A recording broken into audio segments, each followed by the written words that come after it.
নমস্কার, news now এর পর্দায় রাত 10টার সংবাদে আপনাদের সকলকে স্বাগত। আপনাদের সাথে রয়েছে আমি কাবেরী। প্রথমেই দেখে নেব আজকের নিউজ হেডলাইন্স। সহিংস বিক্ষোভের মধ্যে সোমবার পদত্যাগ করে দেশ ছাড়লেন বাংলাদেশের প্রধানমন্ত্রী শেখ হাসিনা। ক্ষমতা হাতে নিল বাংলাদেশের সেনা।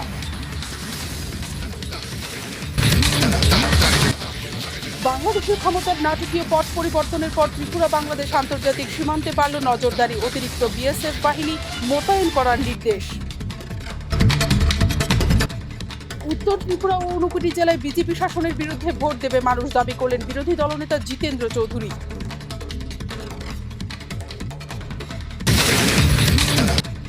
বিশিষ্ট কমিউনিস্ট নেতা প্রয়াত মুজাফফর আহমদের 106তম জন্মবার্ষিকী উপলক্ষে প্রয়াত নেতাকে শ্রদ্ধা জানালো রাজ্য সিপিএম নেতৃত্ব।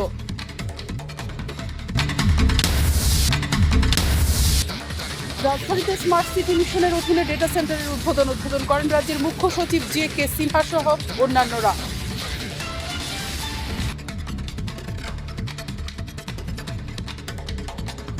প্রধানমন্ত্রী পদ থেকে পদত্যাগ করে দেশ ছেড়েছেন শেখ হাসিনা। ঢাকার রাজপথে ছাত্র জনতার বিজয় উল্লাস। এর পাশাপাশি বাংলাদেশের শীর্ষ রাজনৈতিক নেতাদের সঙ্গে বৈঠকে সেনাপ্রধান। ভারত বাংলাদেশ সীমান্তে হাই অ্যালার্ট জারি। গণভবন আমাদের দখলে।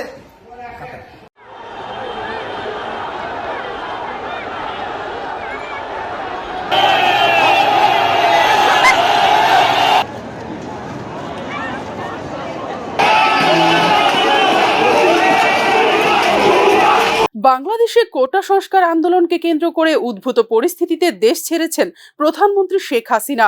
সোমবার এক প্রতিবেদনে এই তথ্য জানিয়েছে ঢাকার সংবাদ মাধ্যম। এদিকে বেলা 2:30টায় ঢাকার বঙ্গভবন থেকে একটি সামরিক হেলিকপ্টারে শেখ হাসিনা উড্ডয়ন করেন। এ সময় তার ছোট বোন শেখ রেহানার সঙ্গে ছিলেন। শেখ হাসিনা ও তার ছোট বোন শেখ রেহানা নিরাপদ স্থানে চলে গেছেন। শেখ হাসিনা যাওয়ার আগে একটি ভাষণ রেকর্ড করে যেতে চেয়েছিলেন, তিনি সে সুযোগ পাননি। প্রতিবেদনে আরও বলা হয়েছে, তারা হেলিকপ্টারে ভারতের পশ্চিমবঙ্গের উদ্দেশ্যে রওনা দিয়েছেন। এদিকে দেশের বর্তমান পরিস্থিতি নিয়ে দেশের শীর্ষে রাজনৈতিক নেতাদের সঙ্গে বৈঠকে বসেছেন সেনাপ্রধান জেনারেল ওয়াকার উজ্জামান। এটা খুব আর্লি স্টেজ, আমরা যাব মহামান্য রাষ্ট্রপতির সাথে যে আলাপ আলোচনার মাধ্যমে এটা আমরা করব। আজকে এখানে জামাতের আমির ছিলেন, আমাদের বিএনপির শীর্ষস্থানীয় নেতৃবৃন্দ এখানে ছিলেন, জাতীয় পার্টির নেতৃস্থানীয় নেতৃবৃন্দ এখানে ছিলেন, এবং সুশীল সমাজ এবং এখানে ডক্টর আসিফ নজরুল উনি নিজেও ছিলেন এখানে, এবং উনি আমার সামনেই উনি সমস্ত ছাত্রদেরকে একটা সুন্দর বার্তাও দিয়েছেন, এবং আমি আশা করি যে ছাত্ররা সেই বার্তা শুনে ওনার কথা, ওনাকে সবাই শ্রদ্ধা করে, ছাত্ররা শ্রদ্ধা করে, ওনার এই বার্তা শুনে তারা এই পরিস্থিতি নিয়ন্ত্রণে নিয়ে চলে আসবে এবং আমরা একটা সুন্দর একটা পরিস্থিতির দিকে আমরা এগিয়ে যাব ইনশাআল্লাহ। এখানে আওয়ামী লীগের কেউ ছিল না, আওয়ামী লীগের কেউ ছিল না। হ্যাঁ, আজকে বিকজ আমাদের এই সময় নাই, এটা একটা বিশেষ একটা পরিস্থিতি, আমরা আজকে যে এই পরিস্থিতি এটা একটা আমরা একটা নিয়ন্ত্রণ নিয়ে আসবো। সোমবার বিকেলে ভারতে আসেন হাসিনা। সোমবার পদত্যাগের পর দেশ ছেড়ে ভারতের উদ্দেশ্যে রওনা দেন তিনি। সঙ্গে তার বোন শেখ রেহানা সহ পরিবারের অন্য সদস্যরাও রয়েছেন বলে খবর পাওয়া গেছে। তথ্য মতে ভারতের আগরতলার উদ্দেশ্যে রওনা দিয়েছিলেন বাংলাদেশের প্রধানমন্ত্রী। গোয়েন্দা দপ্তর আরও জানিয়েছে, ইংল্যান্ড যাওয়ার জন্য বাংলাদেশের প্রধানমন্ত্রীকে সেফ প্যাসেজ দেবে ভারত সরকার।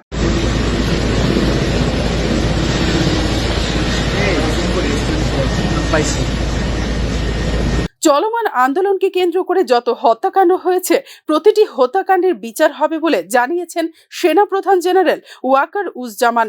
তিনি বলেছেন, প্রতিটি হত্যার বিচার হবে, প্রতিটি অন্যায়ের বিচার হবে, আপনাদের সব দাবি পূরণ করা হবে। সোমবার বিকেল 3:50 এক সংবাদ সম্মেলনে কথা বলেন সেনাপ্রধান। তিনি জানান, অন্তর্বর্তীকালীন সরকার গঠন করে দেশ পরিচালনা করা হবে। সেনাবাহিনী শান্তি শৃঙ্খলা বজায় রাখার কাজ চালিয়ে যাবে এবং আপনাদের সবার দায়িত্ব, ছাত্রদের দায়িত্ব, রাজনৈতিক নেতৃবৃন্দ এবং রাজনৈতিক কর্মীদের দায়িত্ব হচ্ছে সেনাবাহিনীকে সাহায্য করা। এবং আপনারা মিডিয়ার মাধ্যমে আমাদেরকে এই যে একটু আমাদের সাহায্য করেন, সুতরাং আমরা তাহলে এই পরিস্থিতি নিয়ন্ত্রণ সহজেই নিয়ে আসতে পারব। না, যদি জিনিসটা শান্ত হয়ে যায় তাহলে আর কারফিউর কোনো প্রয়োজন নাই, কোনো জরুরি অবস্থার প্রয়োজন নাই, কোনো কারফিউর প্রয়োজন নাই, কোনো গোলাগুলির প্রয়োজন নাই। আমি আদেশ দিয়ে দিয়েছি, সেনাবাহিনী কোনো গোলাগুলি করবে না, পুলিশ কোনো গোলাগুলি করবে না। শেখ হাসিনাকে বহনকারী হেলিকপ্টার ভারতে পৌঁছেছে। এই পরিস্থিতিতে হাই অ্যালার্ট জারি করা হয়েছে ভারত বাংলাদেশ আন্তর্জাতিক সীমান্তে।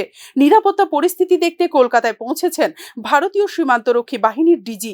সূত্র জানিয়েছে, শেখ হাসিনা ভারতের আসার সঙ্গে সঙ্গে তার যাবতীয় নিরাপত্তার দায়িত্বে থাকবে বিএসএফ সদস্যদের উপর। ব্যুরো রিপোর্ট, নিউজ নাও। শেখ হাসিনা সরকারের পতনের পরপরই অগ্নিগর্ভ বাংলাদেশের পরিস্থিতি আক্ষরিক অর্থে হয়ে উঠেছে অগ্নিগর্ভ। প্রধানমন্ত্রীর সরকারি বাসভবনে চলছে লুটপাট, ভাঙা হচ্ছে জাতির জনক শেখ মুজিবুরের মূর্তি। অপরদিকে বাংলাদেশের নির্বাচিত সরকারের পতনের পরপরই ভারত হারালো তার সর্বশেষ সুপ্রতিবেশীটিও।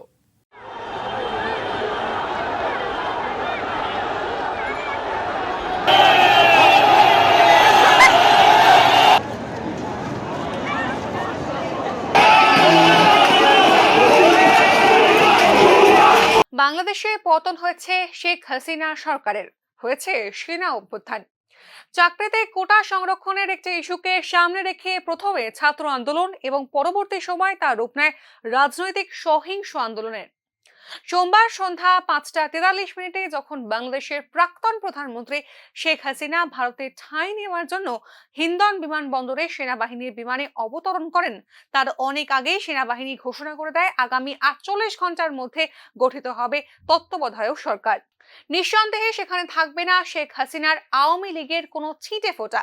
ভারত বিরোধী নিষিদ্ধ জামাত ইসলামের মতো রাজনৈতিক দলগুলি নিয়েই গঠিত হবে এই অন্তর্বর্তী সরকার। রাজনৈতিক মতে বাংলাদেশে জননির্বাচিত সরকারের পতন এবং সেনা অভ্যুত্থানের কারণে ভারত হারিয়ে ফেলেছে তার সর্বশেষ সুপ্রতিবেশীটিকেও, যেখানে ভারতের চারপাশে আগে থেকেই রয়েছে পাকিস্তান, চীন, নেপালের মতো প্রতিক্রিয়াশীল প্রতিবেশী। অপরদিকে সদ্য সমাপ্ত লোকসভা নির্বাচনে একক সংখ্যাগরিষ্ঠতা অর্জন করতে ব্যর্থ কেন্দ্রের বিজেপি সরকারের যেখানে ক্ষমতা ধরে রাখতে ইতিমধ্যেই যথেষ্ট কাঠখড় পোহাতে হচ্ছে, সেখানে বাংলাদেশের এই আকস্মিক পট পরিবর্তনের বিষয়টিতে ক্ষমতাসীন বিজেপি সরকার কি ধরনের স্ট্র্যাটেজি নেবে প্রশ্ন উঠছে তা নিয়েও। ধর্ম এবং জাতের ভিত্তিতে নাগরিকত্ব দেওয়ার দেশব্যাপী আওয়াজ তুলছে বিজেপি। স্বাভাবিক কারণেই বাংলাদেশের সংখ্যালঘু হিন্দু শরণার্থীদের ক্ষেত্রে কেন্দ্রের বিজেপি সরকারের কি ধরনের স্ট্র্যাটেজি থাকবে প্রশ্ন উঠছে তা নিয়েও। এমনিতেই ত্রিপুরার মতো সীমান্তবর্তী রাজ্যগুলি উন্মুক্ত অংশ দিয়ে অনুপ্রবেশের জেরে দেশের আভ্যন্তরীণ নিরাপত্তা অনেকটাই প্রশ্নের সম্মুখীন। এবার বাংলাদেশের বর্তমান পরিস্থিতিতে সংখ্যালঘু হিন্দু শরণার্থীদের অনুপ্রবেশের বিষয়টিতেও কিন্তু চিন্তা করতে হবে কেন্দ্রের বিজেপি সরকারকে। এদিকে সেনা অভ্যুত্থানের কারণে এবং কোনো জননির্বাচিত সরকার না থাকার কারণে বাংলাদেশের অবস্থা আক্ষরিক অর্থেই হয়ে উঠেছে অগ্নিগর্ভ। বাংলাদেশের প্রধানমন্ত্রীর সরকারি বাসভবনে চলছে দেদার লুটপাট। দেশে একটি সম্পূর্ণ অরাজক পরিস্থিতির সৃষ্টি হয়েছে খোদ সেনাবাহিনীর মোতায়েনের মধ্যেই। জননির্বাচিত সরকার এবং প্রশাসনের অভাবে বাংলাদেশের বর্তমান এই পরিস্থিতি ভারতীয় উপমহাদেশের পাশাপাশি সমগ্র দক্ষিণ পূর্ব এশিয়ায় কি ধরনের প্রভাব বিস্তার করবে তার জন্য কিন্তু অপেক্ষা করতে হবে আরো কয়েকটা দিন। আমাদের দখলে গণভবন, গণভবন আমাদের দখলে, গণভবন আমাদের দখলে। ব্যুরো রিপোর্ট, নিউজ নাও। সহিংস বিক্ষোভের মধ্যে সোমবার পদত্যাগ ও নিরাপদ স্থানে তার বোনের সাথে রাজধানী ঢাকা ত্যাগ করেছেন বাংলাদেশের প্রধানমন্ত্রী শেখ হাসিনা। এর পরপরই বাংলাদেশের জাতির উদ্দেশ্যে দেওয়া ভাষণে প্রধানমন্ত্রী শেখ হাসিনার পদত্যাগের পরিপ্রেক্ষিতে একটি অন্তর্বর্তী সরকার গঠন করা হবে বলে জানিয়েছেন দেশের সেনাপ্রধান ওয়াকের উজ্জামান। সরকারি চাকরির জন্য অগ্রাধিকারমূলক কোটা পদ্ধতির বিরুদ্ধে একটি শান্তিপূর্ণ ছাত্র গণবিক্ষোভ হিসেবে আন্দোলন শুরু হলেও শেষে প্রধানমন্ত্রী হাসিনার শাসন ও অর্থনৈতিক ব্যবস্থাপনার প্রতি তীব্র ক্ষোভ আছড়ে পড়ে দেশব্যাপী। বাংলাদেশের এই পরিবর্তিত পরিস্থিতিতে ভারত বাংলাদেশ আন্তর্জাতিক সীমান্তের 4096 কিলোমিটার বরাবর বিএসএফ এর সমস্ত ইউনিটকে হাই অ্যালার্ট জারি করে দিয়েছে ভারতের গৃহমন্ত্রক। নিউজ নাওয়ের সীমান্তরক্ষী বাহিনীর বিশেষ সূত্র জানিয়েছে, ভারত বাংলাদেশ সীমান্তের নিরাপত্তা মূল্যায়ন ও পর্যালোচনা করতে বিএসএফ এর ভারপ্রাপ্ত ডিজি দলজিৎ সিং চৌধুরী এবং ঊর্ধ্বতন কর্মকর্তারা কলকাতা হয়ে পৌঁছে যাবেন ত্রিপুরায়। ত্রিপুরা বাংলাদেশের 47 কিলোমিটার উন্মুক্ত এলাকায় বিশেষ নজরদারি রাখার জন্য নির্দেশ দেওয়া হয়েছে বিএসএফ এর ত্রিপুরা ফ্রন্টিয়ারকে। এই ক্ষেত্রে সীমান্তে আরও অতিরিক্ত রক্ষী বাহিনী মোতায়েন করারও দেওয়া হয়েছে নির্দেশ। পঞ্চায়েত নির্বাচনে উত্তর ত্রিপুরা এবং ঊনকোটি জেলায় বিজেপি শাসনের বিরুদ্ধে ভোট দেবে মানুষ। দুটি জেলায় নির্বাচনী প্রচারের ফাঁকে নিজস্ব প্রতিক্রিয়ায় দাবি করেন বিরোধী দলনেতা জিতেন্দ্র চৌধুরী। নির্বাচনের প্রাক মুহূর্তে শাসক বিজেপিকে কড়া ভাষায় সমালোচনা করেন সিপিআইএম রাজ্য সম্পাদক। অভিযোগের সুরে তিনি জানান, রাজ্যের গ্রাম পঞ্চায়েতগুলিকে লুটের আখড়ায় পরিণত করেছে বিজেপি শিবির। আসন্ন নির্বাচনে বিজেপির বিরুদ্ধে ভোট দেওয়ার জন্য উত্তর ত্রিপুরা এবং ঊনকোটি জেলার মানুষ মনস্থির করে নিয়েছে বলে দাবি করেছেন জিতেন্দ্র চৌধুরী। শোনা যাক কি বললেন বিরোধী দলনেতা। তার চেয়ে বড় কথা হলো, গত 5টা বছর পঞ্চায়েতকে তারা লুটের আখড়া বানিয়েছে। ত্রিপুরা রাজ্যের প্রায় 6000 গ্রাম পঞ্চায়েত, 35টি পঞ্চায়েত সমিতি, 8টি জেলা পরিষদ, এই সবকটা হয়ে পরিণত হয়েছিল। বিজেপি বিরুদ্ধে রাজনৈতিক সন্ত্রাসের অভিযোগ তুলেও সরব হন জিতেন্দ্র চৌধুরী। দক্ষিণ জেলায় বিজেপি ব্যাপক সন্ত্রাস করে নির্বাচনের আগে অনেক আসনে বিনা প্রতিদ্বন্দ্বিতায় জয়ী হয়েছে বলে জানিয়েছেন তিনি। এ থেকে যদি একটা মুক্ত রাখতে পারে, অর্থাৎ একটা অবাধে ভোট দেওয়ার সুযোগ মানুষ পায়, তাহলে একটা ব্যতিক্রমী ফল এই নির্বাচনে হতে যাচ্ছে, এটা অবশ্য। উত্তর ত্রিপুরা এবং ঊনকোটি জেলায় সন্ত্রাস করে জয়ী হওয়ার জন্য বিজেপির প্রচেষ্টা সাধারণ মানুষের বাধার ফলে সম্ভবপর হয়নি বলে দাবি করেন সিপিআইএম রাজ্য সম্পাদক। জিতেন্দ্র চৌধুরীর অভিমত, দুটি জেলাতেই বিজেপিকে পরাস্ত করে নতুন মাইলফলক সৃষ্টি করবে জনগণ। ব্যুরো রিপোর্ট, নিউজ নাও। কমিউনিস্ট পার্টির সহ প্রতিষ্ঠাতা ও বিশিষ্ট বামপন্থী নেতা মুজাফফর আহমদের 106তম জন্মবার্ষিকী উপলক্ষে প্রয়াত নেতাকে সোমবার শ্রদ্ধা জানান রাজ্যের সিপিআইএম দলের নেতাকর্মীরা। সিপিআইএম সদর দপ্তরে আয়োজিত অনুষ্ঠানে মুজাফফর আহমদের প্রতিকৃতিতে পুষ্পার্ঘ্য অর্পণ করে শ্রদ্ধা জানান নেতাকর্মীরা। মুজাফফর আহমদের নীতি আদর্শ আজও সমানভাবে প্রাসঙ্গিক বলে মতামত প্রকাশ করেন দলের নেতা নরেশ দেববর্মা। শ্রমজীবী মানুষের অধিকার রক্ষার জন্য মুজাফফর আহমদ নিরলসভাবে কাজ করে গেছেন বলে জানান তিনি। প্রসঙ্গত কাকাবাবু নামেই পরিচিত ছিলেন প্রয়াত কমিউনিস্ট নেতা মুজাফফর আহমদ। জন্য উনি আজীবন সংগ্রাম করে গেছেন এবং উনার যে স্বপ্ন, নতুন ধরনের একটা সমাজতান্ত্রিক সমাজ, যেই সমাজ হলে সব মানুষের রোজগার গ্যারেন্টেড, সব মানুষের ভালো ঘরে থাকার ব্যবস্থা হয়, সব মানুষের চিকিৎসার ব্যবস্থা হয়, লজ্জা নিবারণের ভালো কাপড় চোপড়ের ব্যবস্থা হয়, স্বাস্থ্য পরিষেবার ব্যবস্থা হয়, সেই সমাজ। এটা কাল্পনিক না, এখন পৃথিবীর কিছু দেশে এই ধরনের সমাজ আছেও। এই ধরনের সমাজ ভারতবর্ষে গঠনের জন্য উনি আজীবন কাজ করে গেছে। এই সমাজ আমরা চাই আজকে। এই সমাজ না করতে পারলে ভারতবর্ষের কোটি কোটি শ্রমজীবী মানুষের মুক্তি নেই। সেই কারণেই আজকে মুজাফফর আহমদের আজকের জন্মদিনে আমরা উনার জন্মদিন, কাকাবাবুর জন্মদিন পালনের সঙ্গে সঙ্গে উনার যে স্বপ্ন, উনার যে নীতি আদর্শ, তাকে বাস্তবায়নের জন্য আরও দৃঢ় প্রত্যয়ের সঙ্গে প্রতিজ্ঞা গ্রহণ করব। সোমবার আগরতলা স্মার্ট সিটি মিশনের অধীনে ডেটা সেন্টারের উদ্বোধন করা হলো। এই ডেটা সেন্টারটির উদ্বোধন করেন রাজ্যের মুখ্য সচিব JK সিনহা। উপস্থিত ছিলেন পুর নিগমের কমিশনার শৈলেশ কুমার যাদব এবং অন্যান্য পদস্থ আধিকারিকগণ। জানা গেছে 33 কোটি টাকা ব্যয় করে শহরাঞ্চলের জন্য নির্মাণ করা হয়েছে এই ডেটা সেন্টারটি। পুর নিগমের কমিশনার শৈলেশ কুমার যাদব জানান, এই ডেটা সেন্টার উদ্বোধন হওয়ার ফলে সাধারণ মানুষ উপকৃত হবেন।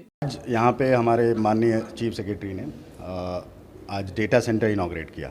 तो this is data centre of the integrated command and control centre of Agartala smart city.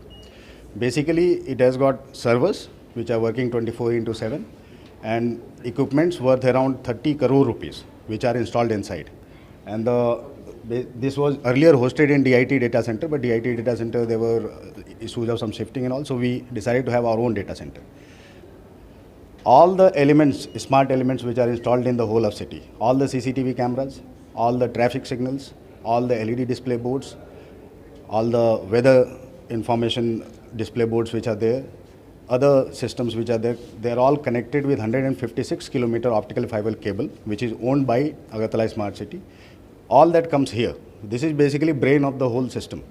From here it runs 24/7. We have a provision of অবিলম্বে প্রত্যাবর্তনকারীদের বিচারাধীন মামলা প্রত্যাহার করা, পুনর্বাসনের প্যাকেজ দেওয়া, জমির সীমানা নির্ধারণ করা সহ 5 দফা দাবি আদায়ে সোমবার থেকে কাঞ্চনপুরে 48 ঘন্টার জন্য অনশনে বসল আত্মসমর্পণকারী জঙ্গিদের একটি সংগঠন। দাবি পূরণ করা না হলে বৃহত্তর আন্দোলনও গড়ে তোলা হবে বলে হুঁশিয়ারি দিয়েছেন সংগঠনের কর্মীরা। গত 2018 সাল থেকে রাজ্য সরকারের কাছে তারা তাদের দাবি জানিয়ে আসছেন বলেও জানিয়েছেন আত্মসমর্পণকারী জঙ্গিদের এই সংগঠন। বিষয় হলো মেইন মুদ্রা আমাদের 5টা ডিমান্ড, ক্লাস তার ভিলেজ কলোনি, IWMP প্রজেক্ট 5 ইয়ার্সের জন্য, আর এখানে ল্যান্ড অ্যালটমেন্ট, হ্যাঁ, আর পেন্ডিং কেসেস, এগুলো আমাদের 5টা ডিমান্ড আমাদের রয়েছে। এখানে মেমোরেন্ডামে ব্যানারেও রয়েছে আমাদের মেমোরেন্ডাম, এখানেও নিতে পারেন আপনারা ক্লিয়ারলি। তো ওইটাই আমরা 2018 থেকে আজ পর্যন্ত আমরা 5 থেকে 1 ইঞ্চিও লড়েনি, বাড়েও না কমেও না। আমাদের ডিমান্ড হলো শুধু 5টাই। আচ্ছা, বিষয়গুলো কি আপনারা রাজ্য সরকারের কাছে জানাইছিলেন?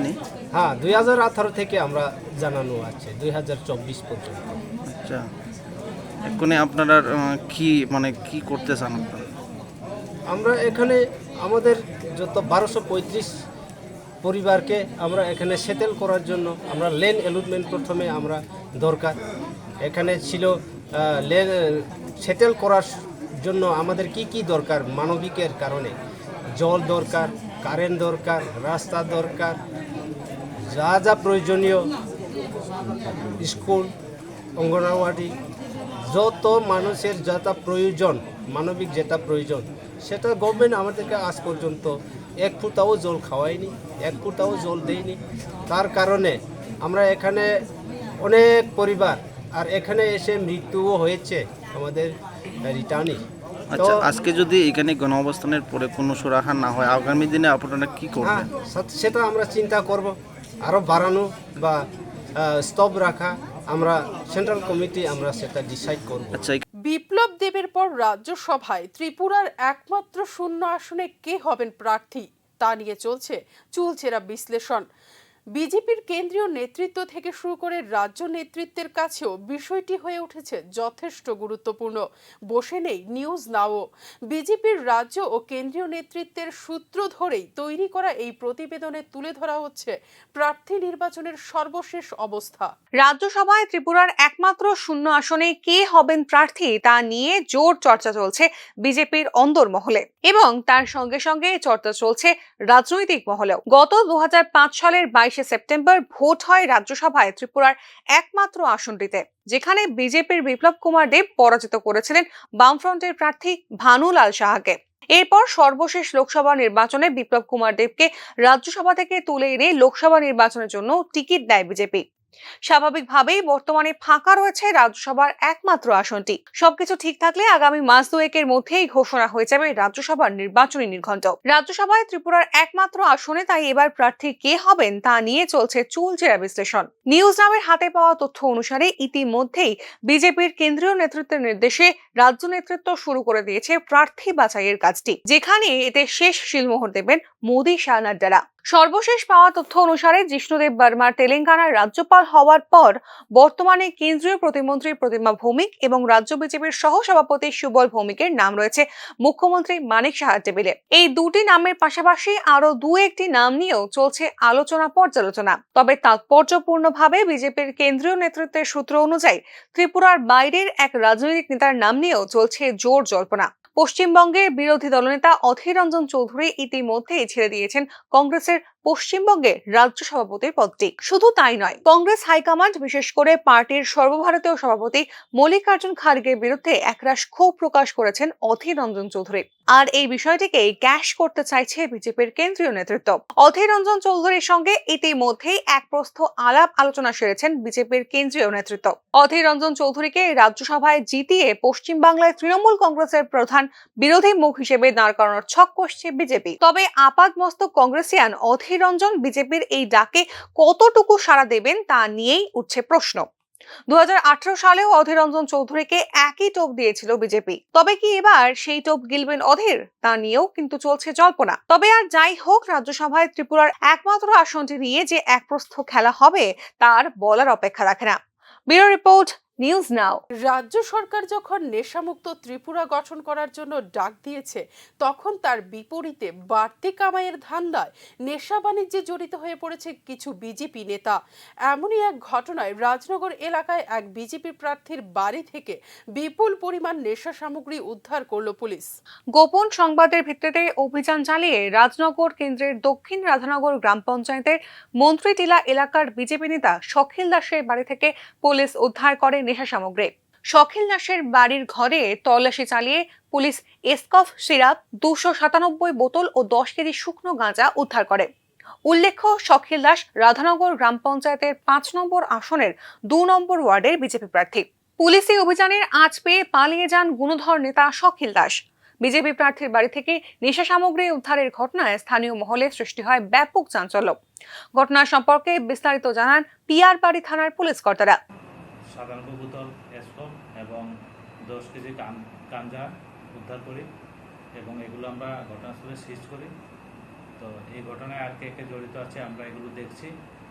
এই পরিপ্রেক্ষিতে আমরা পিয়ারবাড়ি থানাতে একটি এনডিপিএস দ্বারায় মামলা নিয়েছি এবং এগুলো তদন্ত করছি। পুলিশ আইন প্রক্রিয়া শেষে বাড়ি থেকে উদ্ধারকৃত নেশা সামগ্রী নিয়ে আসে রাজনগর পিয়ারবাড়ি থানাতে। এনডিপিএস আইনে বিজেপি প্রার্থী সখিল দাসের বিরুদ্ধে একটি নির্দিষ্ট মামলা নথিভুক্ত করেছে রাজনগর পিআরবি থানার পুলিশ।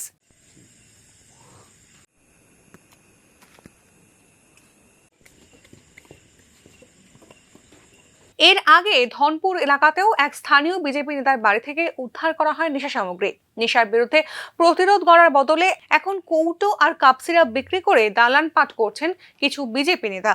সরকারি স্লোগানকে গভীর প্রশ্নের মুখে দাঁড় করিয়েছেন এই নেতারা। ব্যুরো রিপোর্ট, নিউজ নাও। মেলাঘর বাজারে খাদ্য দপ্তর, মহকুমা প্রশাসন এবং পৌর প্রশাসনের যৌথ অভিযানে বাজেয়াপ্ত করা হয় বিশাল পরিমাণ মেয়াদ উত্তীর্ণ খাদ্য সামগ্রী সহ অন্যান্য সামগ্রী। প্রায় 30,000 টাকা জরিমানাও আদায় করা হয় প্রশাসনের যৌথ উদ্যোগে।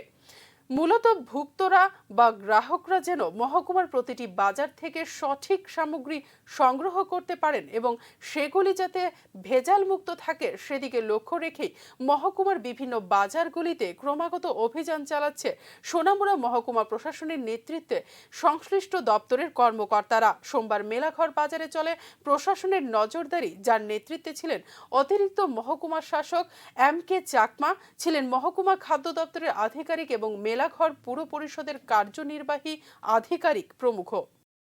মূলত কিসের অভিযান ছিল এবং কারা কারা অভিযানে ছিলেন এবং কি কি উদ্ধার হয়েছে, কি কি বাজেয়াপ্ত হয়েছে স্যার? অ্যাকচুয়ালি আজকে আমাদের এসডিএম অফিস থেকে আমাদের একটা অর্ডার ছিল যে আমরা যাতে আমাদের মেলাঘর বাজার এলাকাগুলি আমরা একটু চেক করি, রেড করি। এখানে আমাদের অনেকদিন ধরে আমরা জানি এবং আমি আগেও রেড করে এখানে দেখেছি যেখানে অনেক ধরনের আপনাদের রাস্তার মধ্যে মেন রোডের মধ্যে জিনিসগুলি তারা ফেলে রাখে। মেন রোড থেকে যে পথচারীরা যাওয়া করে সেটা তারা যেতে পারছে না, মানুষ দখল করে বসে আছে। এর মধ্যে প্রত্যেকটা দোকানে কম বেশি আমরা আজকে অনেকটা রেড করেছি। রেড করার পর আমরা দেখলাম যে এখানে অনেক ধরনের প্রায় আমরা 55 থেকে 60 কেজি মতো আমরা একদম ফ্রেশ আমাদের প্লাস্টিক আমরা উদ্ধার করতে পেরেছি। আর বেশ কয়েকটা দোকান আমরা এডিশনাল এসডিএম স্যার আমার সঙ্গে আছে, স্যার সহ আমরা স্যারের নিশ্চিত আজকে আমাদের টিমটা আমরা কাজ করেছি। যেখানে আমি ছিলাম, আমাদের ফুড ইন্সপেক্টর ম্যাডাম ছিলেন, সিআই সাহেব ছিলেন, চিফ ফুড ইন্সপেক্টর, তো সবাই মিলে আমরা খুব সাকসেসফুলি, পুলিশ প্রশাসন ছিলেন আমাদের সঙ্গে, আমাদের উপস্থিত স্টাফ ছিলেন আমরা নগর পঞ্চায়েতে, আমাদের পৌর পরিষদে, তো সবাই মিলে আমরা যতটুকু আমরা পঞ্চায়েত নির্বাচনকে সামনে রেখে সোমবার তেলিয়ামুড়ায় নির্বাচনী মিছিল করে ইন্ডিয়া জোট। মিছিলে উপস্থিত ছিলেন বাম কংগ্রেসের নেতাকর্মীরা। এদিন নির্বাচনের আগে বিজেপির বিরুদ্ধে সন্ত্রাসের অভিযোগ করেন জোটের নেতারা। তাদের অভিযোগ, বিজেপির সন্ত্রাসের কারণে পঞ্চায়েত ও পঞ্চায়েত সমিতির বহু আসনে প্রার্থী দিতে পারেনি বাম কংগ্রেস। অবাধ ও নিরপেক্ষ নির্বাচন হলে ইন্ডিয়া জোটের প্রার্থীরা ভালো ফলাফল করবে বলে দাবি করেন ইন্ডিয়া জোট নেতৃত্ব। জয়ী করে এই এলাকার শান্তি সম্প্রীতি গণতন্ত্র পুনরুদ্ধারের কাজে এই যে লড়াইটা চলছে, লড়াইটাকে শক্তিশালী করার জন্য সমস্ত জনগণের কাছে, ব্যবসায়ী বন্ধুদের কাছে আমরা এই আবেদন রাখছি। এই আবেদন জানিয়ে আমরা এখানে একটা ছোট্ট র্যালি এবং পাশাপাশি একটা সভা হবে। এই টাকা থাকলেও বিদ্যুৎ পাওয়া যাচ্ছে না। বিদ্যুৎ নিগমের বরদোয়ালি অফিসে লিংক না থাকার কারণে রিচার্জ করা সম্ভব হচ্ছে না। এর ফলে ঘন্টার পর ঘন্টা লাইনে দাঁড়িয়ে অতিষ্ঠ ভোক্তারা। রাজ্যের বিদ্যুৎ নিগম নিয়ে একের পর এক অভিযোগ সামনে উঠে আসা বর্তমান সময়ে আর নতুন কোনো ব্যাপার নয়। তবে এরপরে আরও এক অভিনব অভিযোগ সামনে এলো। টাকা থেকেও বিদ্যুৎ পরিষেবা পাচ্ছেন না ভোক্তারা। তাদের অভিযোগ, অনলাইন এবং অফলাইনের মিশ্র পদ্ধতিতে বরদোয়ালি বিদ্যুৎ অফিসে টাকা জমা নেওয়া হয়, অর্থাৎ কার্ডের রিচার্জ করা হয়। এর ফলে লিংক না থাকায় দীর্ঘ সময় তাদের অপেক্ষা করতে হয় সোমবার। এই বিষয়ে বিশেষভাবে উল্লেখ্য, গত শনি রবি দুদিন ছুটির দিন থাকায় তাদের অনেকের বাড়িতেই বিদ্যুৎ সংযোগ বিচ্ছিন্ন করেছে নিগম। সোমবার ভোক্তারা সকাল 9টা নাগাদ অফিসে এসে রিচার্জ করতে চাইলে কর্মীরা জানান বিদ্যুৎ অফিসে লিংক নেই।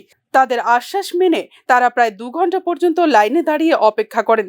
তবে এরপরেও প্রয়োজনীয় লিংক না আসায় তারা ক্ষুব্ধ হয়ে পড়েন। 9টার দিকে এখানে একটা দাঁড়িয়েছি, আমরা কোয়া হয়েছে যে ইলেকট্রিসিটি 2 ঘন্টা লাইনে ওয়েট করলাম 2 ঘন্টা পর আবার করতেছে, আপনারা আবার 2 ঘন্টা ওয়েট করেন। এগুলো কি সম্ভব? আজকে ওয়ার্কিং ডে, মানডে, কাজ ফালাইতে এখানে লাইন দাঁড়া থাকা কি সম্ভব নেই। কেন আইছে 2 ঘন্টা কেন পর আছে? কারণ ইলেকট্রিসিটি নেই, প্রিপেড রিচার্জ নেই, তারা সার্ভার বলে ডাউন আছে এখানে। প্রত্যেকে হিংসা করে, একজনের সার্ভার ডাউন, একজনের নেটের সমস্যা, একজনের কি বলে ব্রাস্ট হয়ে গেছে, একজনের জয়পুর বলে খারাপ, সব নিতে আর কত শুনুন করবে না। ব্যাপারটা হচ্ছে এটা ইলেকট্রিকটাই একটা ইমার্জেন্সি আন্ডারে, ঠিক আছে? একটা ইমার্জেন্সি আন্ডারের পর ইমার্জেন্সি সার্ভিস তো এটা, ইমার্জেন্সি সার্ভিস এগুলো তারা কাটডাউন করতে পারে না। আজকে যারা এখানে তো সবার বাড়িতে মোটামুটি কারেন্ট নাই, তার প্রিপেড রিচার্জ শেষ হয়ে গেছে, রিচার্জ শেষ হয়ে তার কথা রিচার্জ শেষ হওয়ার আগে তারা ব্লিং করে। শনিবার বন্ধ আসলো অফিস কেয়ার বোঝার লেগে, রোববার 2 দিন বন্ধ, অটোমেটিক সবার রিচার্জ শেষ হয়ে গেছে। তো আজকে তারা আইসে, তারা সবাই এখন তারা রিচার্জ, তারা কারেন্ট দিতে পারতো, তারা কাটতে পারবো কি লিগা? কারণ যদি রিচার্জ না করতে পারে তাহলে কাটবো দরকার নাই। আজকে আমরা তো কনজিউমার না, আমরা টাকা দিতে রাজি আছি, তারা লাইন দিতে পারতেছে না। তো এটা ফল টাকার, আমরা না অথরিটি নেগলিজেন্স এটা দিলে পুরোপুরি। সরকার থেকে তো বলা হইতেছে বিদ্যুৎ পরিষেবা খুব ভালো, কি বলবেন? পরিষেবা কিনা, পরিষেবা তো আলাদা জিনিস। এখানে যে তার সিস্টেমটা ভালো না, আমরা কিন্তু তার সিস্টেমটা ভালো না। আজকে দিনে অনলাইন যদি করতে হয় ফুল অনলাইন করুক, এই আধা অনলাইন আধা প্রিপেড এরকম সিস্টেম না। আসলে অনলাইন প্রিপেড যদি রিচার্জ করতে হয়, আর সব জায়গায় প্রিপেড আছে। সপ্তাহের প্রথম দিনে এহেন হেনস্থাতে অত্যন্ত ক্ষুব্ধ ভোক্তারা। এক্ষেত্রে বিশেষভাবে উল্লেখ্য, তারা জানিয়েছেন বিদ্যুৎ অফিসটির খালি ঘরে পাখা ঘুরছে, অথচ প্রয়োজনের সময় লিংক পাওয়া যাচ্ছে না। এদিন এই বিদ্যুৎ অফিস থেকে রাজ্যের বিদ্যুৎ মন্ত্রী রতনলাল নাথকে এক প্রকার আক্রমণ করেছেন তারা। Bureau report, news now. এডিসিতে তিপ্রামথা ক্ষমতা দখল করার পর থেকে টিটিএডিসির ধলাই অফিসের বিডিও বিনা টেন্ডারে এডিসির বিভিন্ন কাজ বিলি করেছেন বলে অভিযোগ স্থানীয়দের। প্রতিবাদে সোমবার শিকারিবাড়ি টিটিএডিসি পিডব্লিউডি অফিসে তালা ঝুলিয়ে দেয় বিক্ষুব্ধরা। তাদের দাবি, ওপেন টেন্ডারের মাধ্যমেই কনস্ট্রাকশন বা রিপেয়ারিংয়ের কাজগুলি করতে হবে বিতরণ। যতদিন পর্যন্ত ওপেন টেন্ডার করা না হবে ততদিন পর্যন্ত কার্যালয়ে তালা বন্ধ থাকবে বলে জানায় ক্ষুব্ধ বেকার যুবকরা। শেষে প্রশাসনিক হস্তক্ষেপে নিয়ন্ত্রণ হয় পরিস্থিতি। চিনি ও যে রিস্ট্রিক্টেড যে খাইজা মানি ন অবনো ওপেন টেন্ডার ইয়াসা চং ততক্ষণ ও চিনি টিটিএডিসি শিকারিবাড়ি যে পিডব্লিউডি অফিস ন চং যে চিনি ওর রিস্ট্রিক্টেড মানি ন ওপেন টেন্ডার ইয়াসা চং ও তালা খুলক মাগলা। ওমবাগে চিনি एडिसि हापन सरकार तामो स्टेटमेंट दानाय बर जोंनो सलुशन खायरि खुलुमबाय 55 বছর বয়সে প্রয়াত গ্রাহাম থর্প ইংল্যান্ডের প্রাক্তন ক্রিকেটারের প্রয়াণের কথা জানিয়েছে সে দেশের ক্রিকেট বোর্ড। ইংল্যান্ডের হয়ে দীর্ঘ 12 বছর ক্রিকেট খেলেছেন তিনি। ইংল্যান্ড ক্রিকেট বোর্ড একটি বিবৃতিতে বলেছে, খুব দুঃখের সঙ্গে জানানো হচ্ছে যে গ্রাহাম থর্প আর আমাদের মধ্যে নেই। এই ক্ষতি ভাষায় প্রকাশ করা সম্ভব না। 1993 সালে ইংল্যান্ডের জাতীয় দলে অভিষেক হয় থর্পের। ইংল্যান্ডের হয়ে 100টি টেস্ট খেলেছেন থর্প, করেছেন 6744 রান। তার মৃত্যুতে শোকের ছায়া ক্রিকেট মহলে। এখনকার মতো সংবাদ এই পর্যন্ত। আমাদের পরবর্তী আপডেটস পেতে চোখ রাখুন নিউজ নাও এর পর্দায়।